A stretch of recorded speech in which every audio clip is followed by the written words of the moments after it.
Hi, welcome to this unique in hair care initiative by IPCA. I'm Mona Sharma, and it's my pleasure to be your host today. This unique initiative seeks to provide expert advice for various issues connected with hair care. Our hair is a crowning glory and it makes a world of difference to our appearance. However, our hair also requires special care and attention. Earlier, it used to be a sign of middle-age problem when you used to lose hair or have thinning of hair or bald patchy hair. However, with increasing pollution and the increase of stress in our daily work life, we are now seeing hair problems occurring even at a younger age. It is not uncommon now to see 25 to 35 years old people complaining about hair problems. Most of these problems, if identified early, can be managed well, and much of the hair loss can be avoided and can be fixed by managing to modify our faulty lifestyle.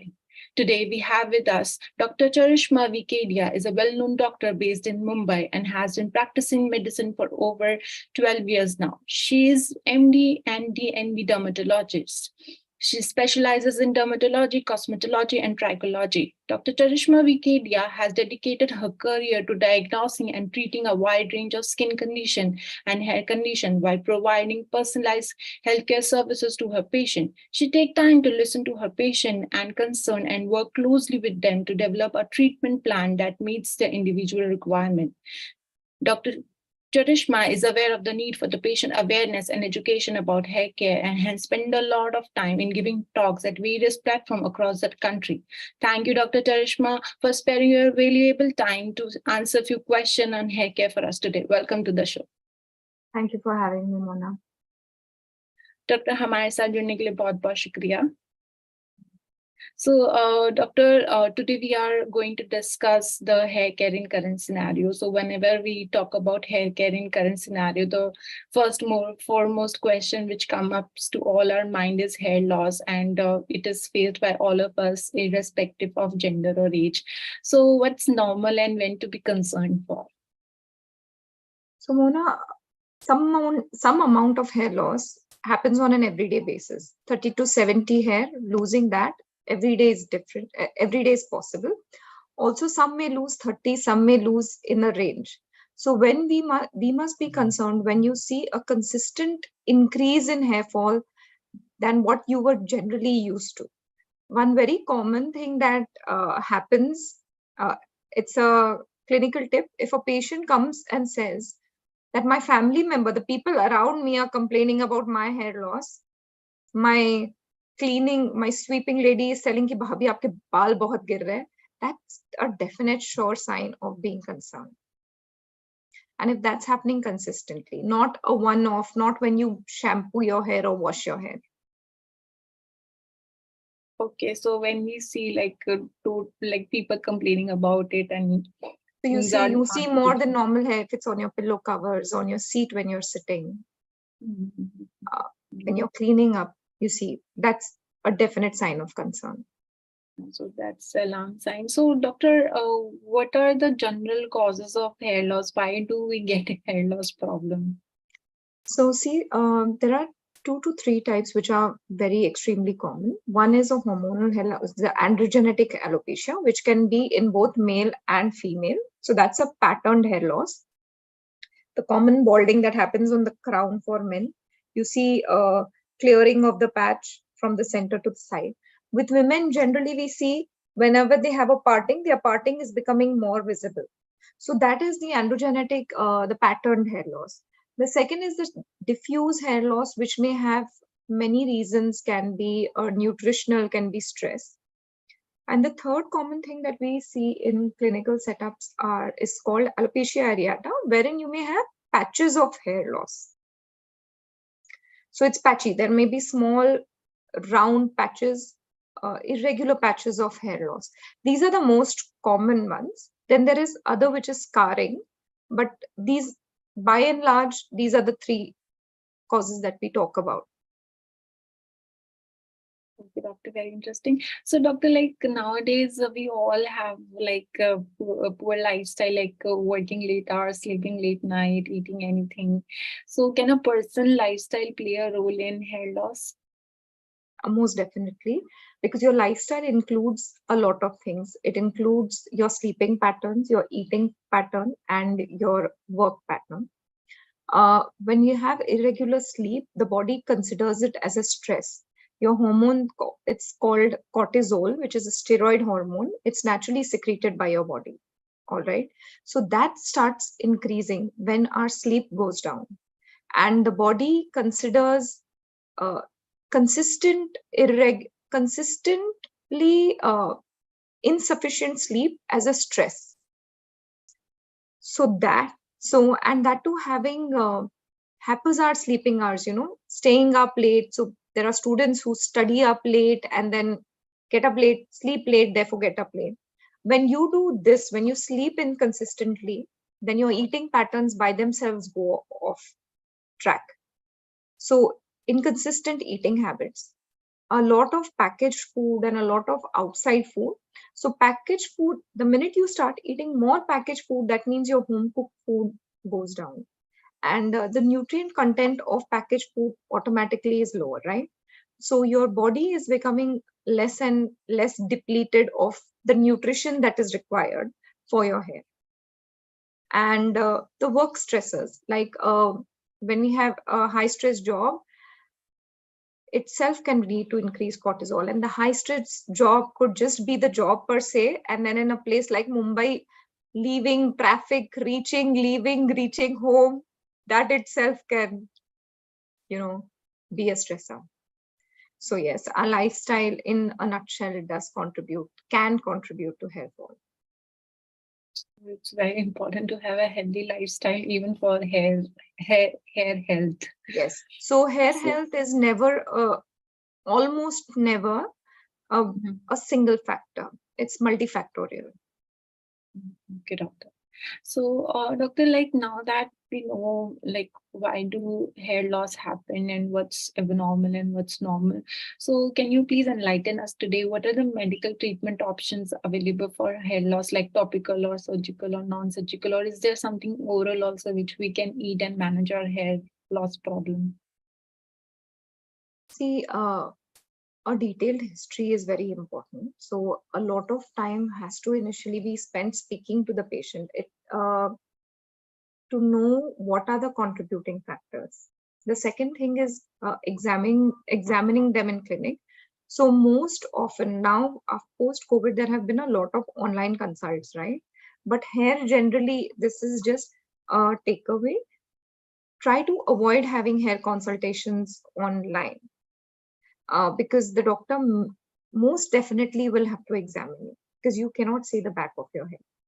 And so that's it. There are multiple, like I said, because hair loss is multifactorial, the treatment itself becomes multifactorial. We start off with, there are topicals, of course, like minoxidil, the whole world knows, which is FDA approved. There are different percentages for men and women. And then there are the non-FDA approved treatments like Redensil, Capexil, Procapil, all of them. And then there is even oral minoxidil is now being given, and there is oral finasteride. So this is the medical management. Along with this, like I spoke about telogen effluvium, right? Like a high stress period, or if you notice that you are nutritionally deficient, then taking care and trying to rectify those contributing factors like sleep, food, nutrition, irregular eating habits. You may be eating healthy, but it may not be sufficient. It may be irregular.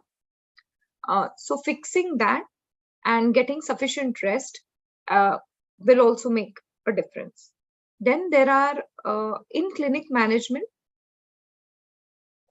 Then there is your nutrition, which is your food itself. You have to see that all your macronutrients, like your carbs, your proteins, your fat, and then your micronutrients, which would be your minerals, vitamins, they are all taken care of. So the simple rule is try to have as much color in your food as possible. So try to eat all the vegetables, try to eat all the seasonal fruits available in your locality during that time. So to try to ensure that your micronutrients are in place, you may need to get certain blood tests. And then there are in-clinic management, which would be mesotherapy. There can be PRP, which is platelet-rich plasma therapy. wherein the patient's own blood is taken and then it is centrifuged, and there are, in the Buffy code, there are growth factors which are injected back into the patient's scalp. The biggest advantage of this is that it is the patient's own blood, so there is no chance of any reaction. And then there is a surgical option, which would be hair transplant. And then you may have severe hair loss, but some people are absolutely not okay with surgical. And then those people can go in for a prosthesis, right? So it could be a wig, it could be a hair weaving, it could be bonding, those kind of things. Micropigmentation is also something that people are doing right now, just to cover those small bald patches, wherein a mild hair tattoo is like put onto the scalp to decrease the scalp visibility. So these are the various, it's like a whole basket of stuff. Okay, so like a variety of treatments are available according to the root cause of the problem. Yes, and the requirement, because at the end of the day, this is mostly an aesthetic issue, right? Yeah. So even the people who don't have hair at all, they can also opt for different treatments. It's nothing like they need to worry that, because some people, they just shades their are completely bald, and they always get conscious about the how to get the hair back. So they do have the treatment options also. Yes, I would also want to, yes, of course. So there is a lot that can be done. And there would be one more thing, that a lot of times we've seen patients who themselves are not concerned, but are made conscious by people surrounding them. So for them, I would actually say just own it and, just accept it. If it doesn't bother you, then make sure that people don't let it bother you. Yeah. And if you bother about it, you should take steps also. Yes. There is so much that can be done. Yeah. Correct. Yes. Science is growing. So very informative, doctor. So doctor, there is one word called nutraceutical, which is getting a lot of focus nowadays. So can you enlighten us, what is nutraceutical and what is the role of nutraceutical in hair health? Nutraceuticals actually means the nutrient part, which is derived from something edible. So like all our micronutrients, like vitamins and minerals, they are derived from certain plants, and that is called nutraceuticals. We try to take them in the form of a tablet, a powder, or a liquid, so that it can replenish what we are not taking, like how we spoke about our diet being insufficient because of the various causes mentioned. So we want to compensate for that dietary insufficiency by taking these supplements, and these are called nutraceuticals. Okay, so the nutrition which are not covered by diet, we can. Or yes, probably because of your lifestyle factors, or many times even if we are eating, we're not eating sufficiently, right? So we just make sure that we can take nutraceuticals and compensate. It becomes an adjuvant. By itself, it will not work as a standalone, but it can be an adjuvant. Doctor, very interesting. So doctor, even there are some there are a lot of things are being advertised now, that herbal and plant extract or some phytoconstituent. Are they what are they, and can you enlighten us which are some of them in management of hair loss or alopecia? So see, just like you said, these phyto. So there is a saw palmetto. Then there are these different other vitamins. They are used, and because anything natural, they're not chemical, so they are plant derived. These are the ones that help. So then, and then there are these grapeseed extracts, and then they talk about rose hip hair oil, tea tree hair oil. These are all plant derived, and then they say that they help in it. I would say that we can use them with a word of caution and judiciously. It by themselves, they do not work. They can add to your treatment. By themselves, they will not work. instead of taking it by ourselves, we should visit to the doctor and get the Yes. prescribed That would medication. make maximum sense, because when you see a doctor, first of all, it takes me back to the first step wherein diagnosing is important. You may think it is diffuse hair loss, or you may just think it is nothing, or you may think that it's uh, a passing problem. But when the doctor examines you, there might be something that they pick up in their examination which was not very clear. Some part of your scalp may show some signs which is not seen in the other part of your scalp. So a thorough examination makes a lot of difference, uh, because what you may just see it as just hair fall. For the patient, it is hair fall, hair loss. But examination of the scalp makes helps the doctor to pick up signs which may not be clearly seen. And at that time, the treatment pattern might change. There are also, the doctor may also examine you with a dermoscope, which is like, magnifying and giving you a great amount of magnification and helping them see stuff which is not visible to the naked eye. So there, then management completely changes. It's not just about popping a pill or just applying minoxidil. And if it just comes down to even popping a pill and minoxidil, that is based, the doctor in their head have already eliminated so many causes, and then come down to, yes, this can be done.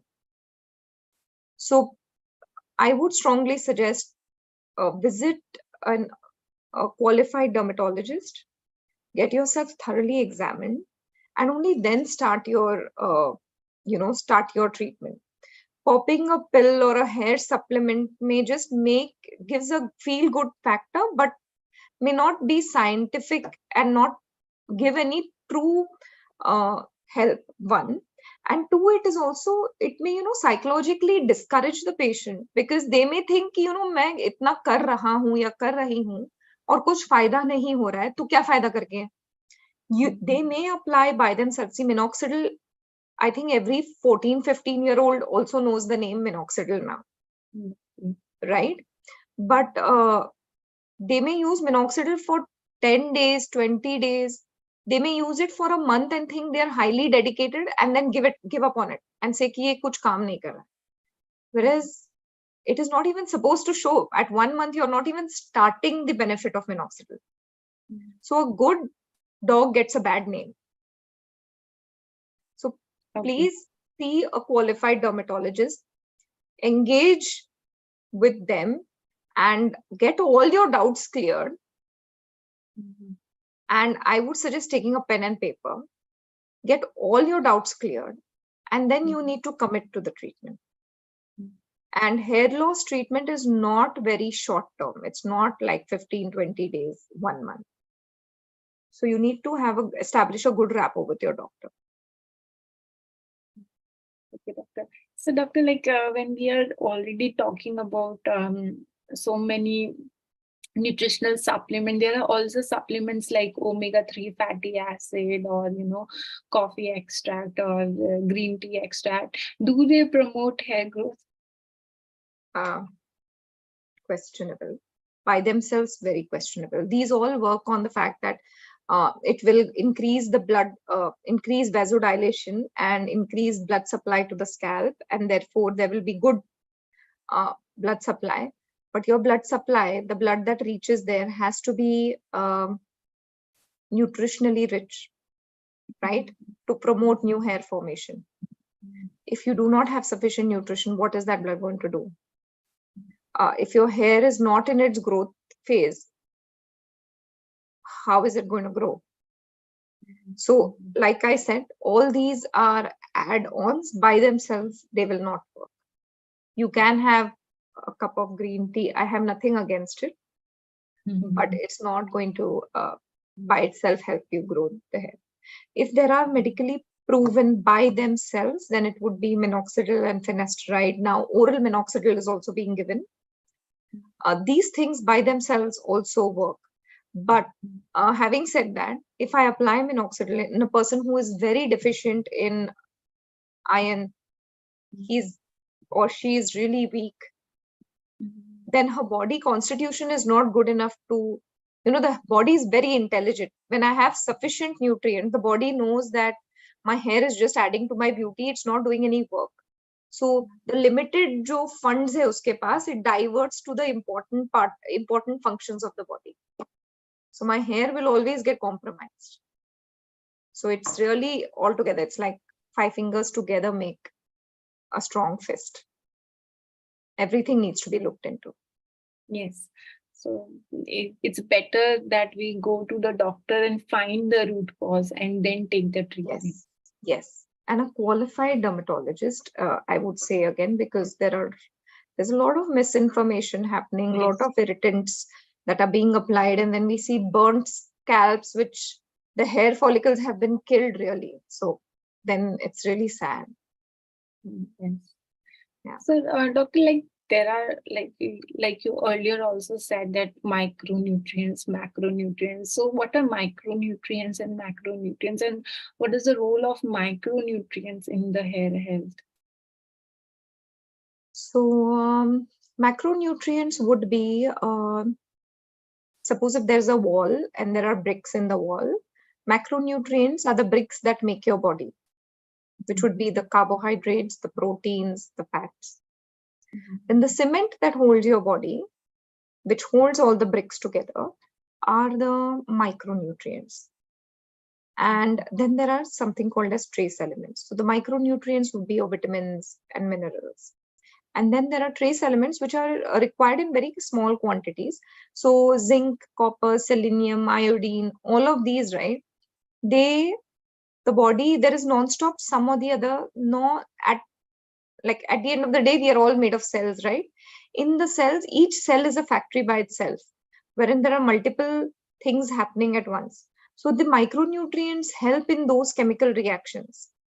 Now, if you just see at a cellular level, then the body is filled with all these cells, and then the chemicals are in every single chemical reaction, these things are required. So cell proliferation, wound healing, stimulating the hair follicle, which is resting, to go into the growth phase. There we require all these things, which would be your hemoglobin, zinc, vitamin, these are required there. So that's why for each cell proper functioning, you need these micronutrients. Okay, so what has been definitely proven is vitamin D, and even our hormones like thyroid. When our thyroid hormone goes off track, a lot of hypothyroidism patients you will see have a lot of hair fall. So even our hormonal systems have to be in place. Okay, doctor, very interesting. So, doctor, is it required to take these nutrients as per gender RD requirement, or we can take it like blindly? You can take it blindly, it will not help you. Because a lot of things are being taken blindly, right? But it would make most sense to take gender specific stuff, because obviously the composition of the body is different, the weight is different, therefore our requirements are different. Even with our carbs, proteins, etc., our requirements are different, right? So just like that, even our micronutrients requirements are slightly different for both the genders. And like all these requirement, we can only doctor can help us to take it instead of to give you giving you specific. Yes, because see, the multivitamin and supplement market is so huge. How do you pick and choose, right? And there are sometimes there are multivitamins which have like 40 things in it. They have 20 list of ingredients, so you feel happy. You're like iron tick, B12 tick, B7 tick, B3 tick, folate tick, zinc tick, selenium, everything is ticked, but they're all in some zero, very, very small quantity.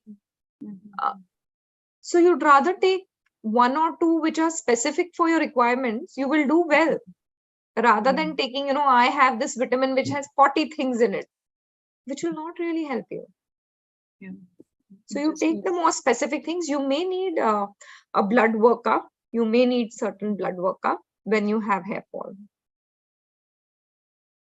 So, doctor, another question after hair loss, and another common problem faced by all of us is dandruff. So, does dandruff cause the hair fall, This or is an it interesting just? question.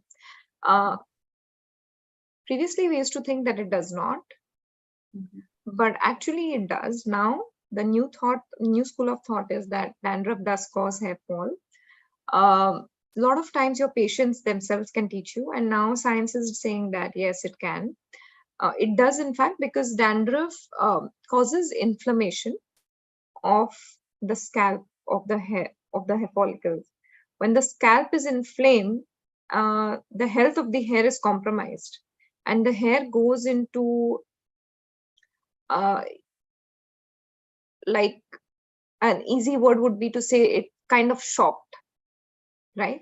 So the growth gets completely compromised, and then it can. So if you do have dandruff, please get that treated. I would suggest here that please see your dermat. Maybe you can, there are multiple anti-dandruff shampoos, and initially, if you think it's very mild and you want to treat yourself, you can. But if it persists for a longer time, then see your dermatologist, because there are diseases which may not be dandruff but look like dandruff. And that needs to be differentiated, because the treatment completely becomes opposite. So, doctor, so dandruff can also cause hair fall. So, doctor, another thing is which is unavoidable is stress, and nowadays we all are having stress problems. So, is there any impact of stress in our hair health? Yes, I did mention it does. Stress has a lot of impact on hair fall. And stress can be physical stress. It could be also mental stress, really. So when we are talking to hair fall patients, it could be, and stress could be varied in form. Extreme dieting is a stress for the body. Starvation. Actually not eating healthy. Extreme obese people also do end up having hair fall because their hair health is compromised. Lack of sleep is a major stressor. And sometimes mental stress, like an acute, not you are not well, but somebody in your family, some close person is extremely unwell, and that keeps you very stressed. You may end up showing up hair fall. So that can happen. Okay, very interesting. So stress do have a role in hair health, and should try to manage our stress. One thing I want to also add, along with stress, is the stress that we add to ourselves, which is we want every single hair treatment done, right? Yeah. So physical stress to the hair. Yeah. So you're straightening, perming, cysteine, keratin, hair botox, you name it, you are going to have hair fall. So before you ask me, let me answer that. Yeah. Yeah. So females are very interested in doing all this stuff, but they can also cause stress to our hair health. And don't be gender specific. Even men are doing it. Okay. Okay, so it is for all of us. Yes, all of us. So when we talk about managing stress, एक चीज है जो हमारी mummy लोग भी हमारे को घर पे बोलते कि ऑयल से मसाज कर लो, खूब सारा ऑयल लगा के मसाज कर लो, बाल लंबे और शाइन करेंगे. So what do you think, doctor? Oiling hair is ban or a boon? No, it's not. It's both actually, because like we spoke about the mental stress. So then maa ke haath ka champi relieves. There is no nothing more relaxing than a maa ke haath ka champi, right? So that way it would help. But otherwise, hair oil per se does not contribute to hair fall or hair growth. what Okay. hair oiling does. So I'll tell you two things. One, it helps you relax. So jokes apart, it helps you relax for that momentary period. So if you like it, unless you have a hair infection or if you have a lot of dandruff, then I would say do not do it because then it is harmful. If you have a clean scalp and you don't have much of a don't have a dandruff problem, then you can do it. If you have a dandruff problem, please do not oil your hair. So there it becomes a pain, okay, and there it is bad, okay. But otherwise, it's not going to. I mean, otherwise you can get it done occasionally. There's no harm. But if you again, if you oil your hair, yeah, so you can do it. There's no harm unless you have an oily scalp, a dandruff prone scalp. Okay, so It it definitely doesn't does not. promote It does growth. not promote hair growth. No, it does. Yeah, people do have like लगा लो जो और लगा लो ताकि Yes. बाल So then लंबे they हो say जाए. that the whole massaging action. So some people said that the whole massaging action it increases the blood circulation to your scalp, right? So for that 10-15 minutes, okay, it does. But how often are you going to do? Yeah. So the long term benefit, I really have it out. I'm not against it really. Culturally, it is so deeply driven in our culture that I'm not against it. I personally liked it, so I'm not against it. It is not beneficial. So for people who have an infection, who have dandruff, and those who intend to use minoxidil, these are three people who should not use it. Okay. So, very interesting. So, doctor, can you give us some important tips for healthy hair? Important. So try to reduce your the hair treatments that you're getting done. Have a routine of sleeping, eating, and try to eat a healthy diet. And see that your diet actually includes a lot of variety of vegetables, fruits, nuts, seeds really contribute. Avocado, eggs, high protein diet. So if you're non-vegetarian, then eggs, chicken, fish. If you're vegetarian, then your tofu, paneer, milk products, dry fruits, chia seeds, avocado. These are really good. So that would be your food. Try not to skip breakfast. And I would say that try when you start noticing hair fall, if it is beyond 20-25 days, try to see the doctor earlier than later. Because the more you delay it, the more hair loss that's been there. And therefore, reversing from that may take more time and you may not be able to completely reverse it. So when you notice it, yeah. So if it's more than 3.5 weeks, I would say definitely see a dermat.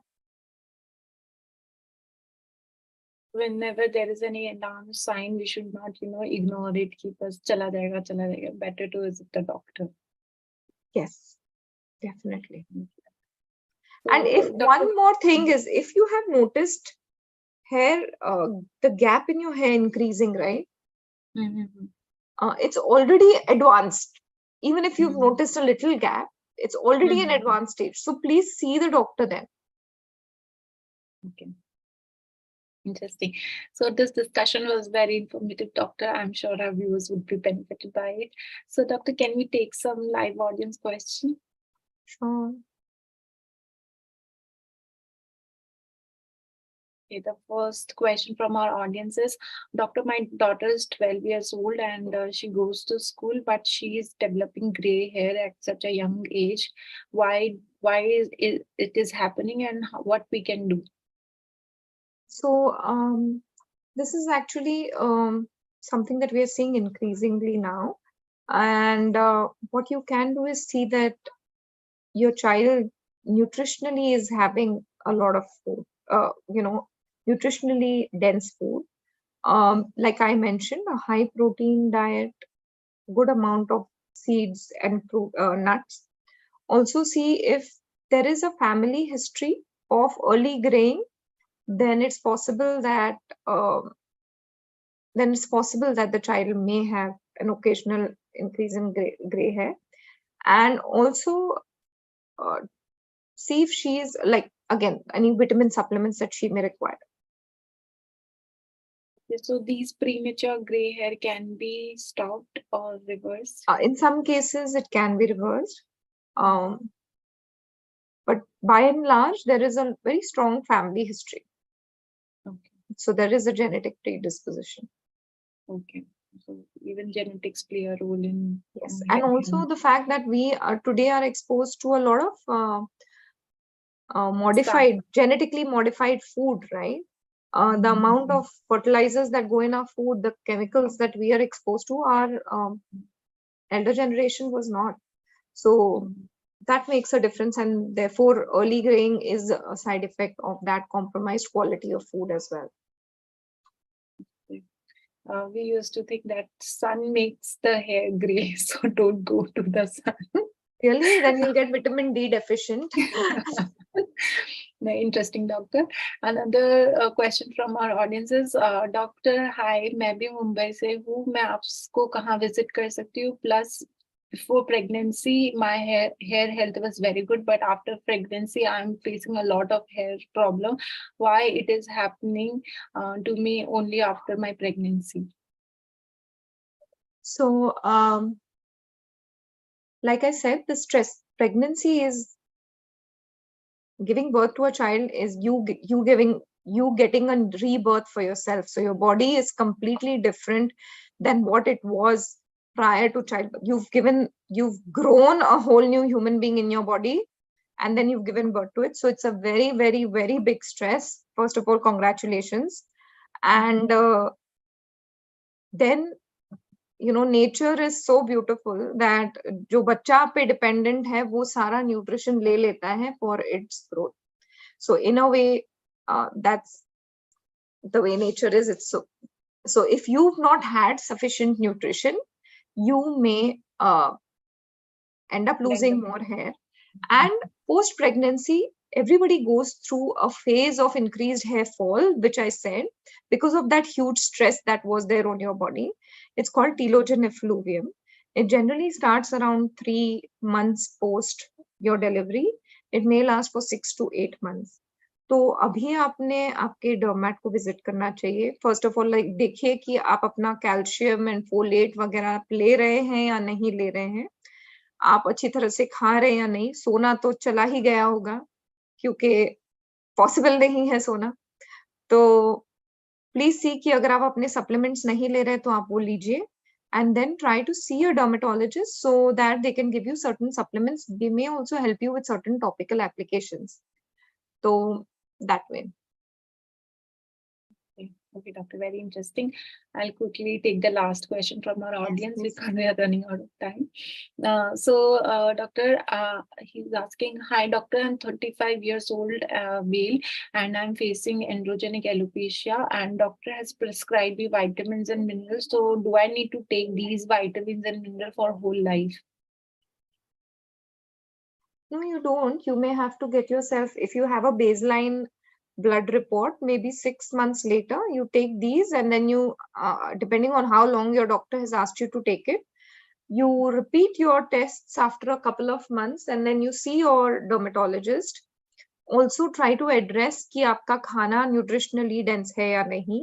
So then make those modifications in your food so that you can have increase जो भी आप vitamins ले रहे थे, you can increase that quantity in your food. And then you may be able to take some time off. Generally with vitamin D, we take some time on and then some time off, and then we may have to start it again, because as Indians we are, and if you're vegetarian, then you know, couple of B12 wo deficient ho jate hain. So you can have an on and off period. Your doormat will be able to help you with that. Life long आपको brush तो करना पड़ेगा ना. तो ध्यान तो रखना है. Facing androgenic alopecia, but even if not androgenic alopecia, people do try to take these minerals, vitamins, like popping it up. So is it That's okay? it's not. So see, if it's not okay, there's a short answer. Uh, Yeah, yeah. and then see, if it's water soluble, it gets excreted by your body. But if you're just constantly popping pills which are fat soluble, then they might have even accumulate. You do want to do that. You just don't want to keep. See a doctor, get your blood test done. It is more scientific. It is more sound.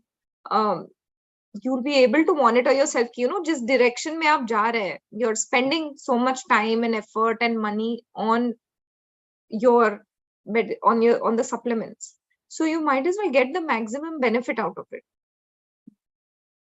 So you take targeted stuff. Okay.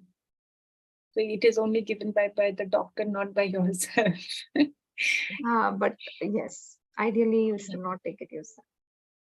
So, Doctor, would you like to give a take-home message or any other suggestion to our viewers today? My take-home message would be that hair loss is not by a single cause. It's multifactorial, and you may have to address many and modify many things. So you have to see in many directions to fix it. One. Two is, if you have noticed your scalp visibility more than it used to be, that means your hair loss जो at a molecular level है, वो उसको चालू होकर already काफी time हो चुका है. So you should not ignore that, and you must meet your dermatologist. The time for action is now if you are able to see your scalp being visible. More scalp than what I could see before, that means you already have advanced hair loss. Do not ignore that. Okay, doctor, very interesting. Thank you, doctor, for sharing so much of information and all your expertise with us today and answering all the questions of our viewers. I'm sure our viewers have found the session very helpful. Thank you, doctor. It was a delight to have you, and thank you for your valuable time. Thank you, Mona. Thank you for being such a crisp host and having me here. Thank you so much, doctor. Thank you, ladies and gentlemen, for joining us today. And this is Mona Sharma, your host, signing off for today. Thank you, doctor. Bye-bye. Bye. Have a nice day. You too.